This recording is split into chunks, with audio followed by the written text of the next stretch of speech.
बेरहम भाई की करतूत की वजह से बहन के आंसू थम नहीं रहे हैं। चेहरे पर साफ बेबसी छलक रही है।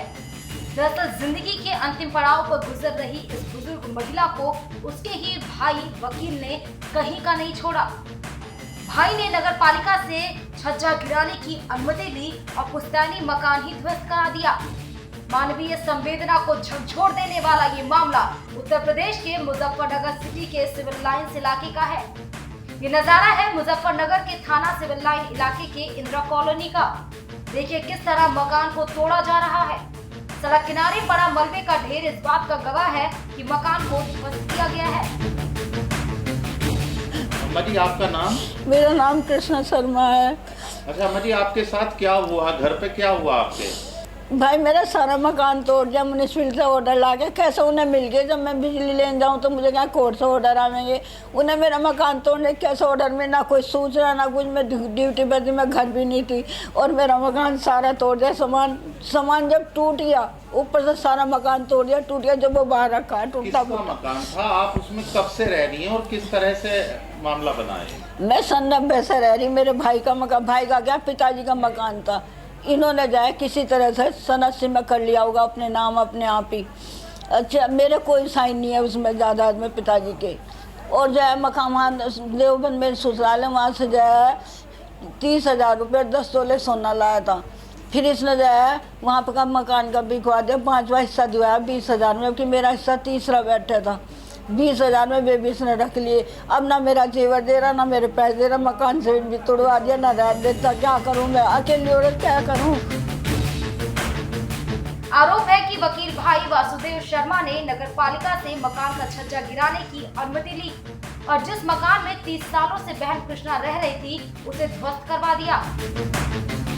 ये नगर पालिका द्वारा नहीं तोड़ा गया है। ये मकान जो महिला है उसके ही रिलेटिव हैं, उनका मकान है।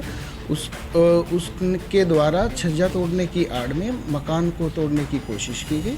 जैसे ही पुलिस के संज्ञान में ये मामला आया, पुलिस ने तुरंत इसको मकान को तोड़ने से रुकवाया गया और उस व्यक्ति के विरुद्ध मुकदमा पंजीकृत किया गया है। इसमें विधिक कार्रवाई चल रही है।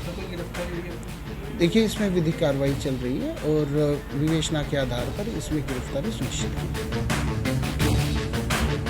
बहरहाल अब पुलिस चाहे जो दावा करे, लेकिन पीड़ित महिला के वकील का कहना है कि पूरे मामले में इलाकाई पुलिस की मिलीभगत है। ये मेरे पास जब आई थी तो इनको काफ़ी मारपीट की हुई थी इनके साथ।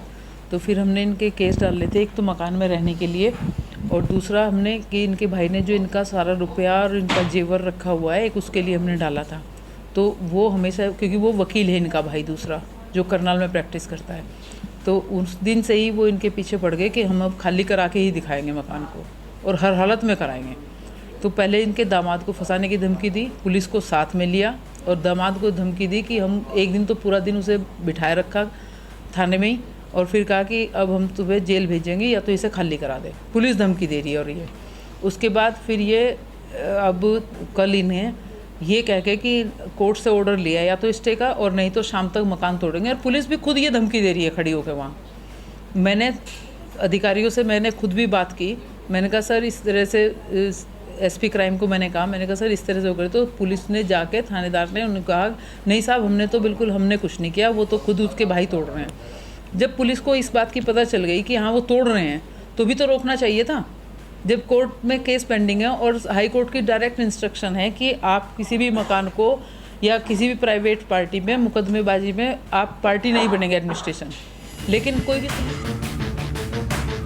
बहरहाल पुलिस भले ही आरोपी भाई के खिलाफ मुकदमा दर्ज कर कार्रवाई की बात कर रही है, लेकिन पीड़िता के जख्मों पर मरहम लगाने वाला कोई नहीं है। भाई से परेशान बहन सड़क पर दर-दर की ठोकरें खाने को मजबूर है। एनडीटीवी भारत के लिए मुजफ्फरनगर से अखिलेश सैनी की रिपोर्ट।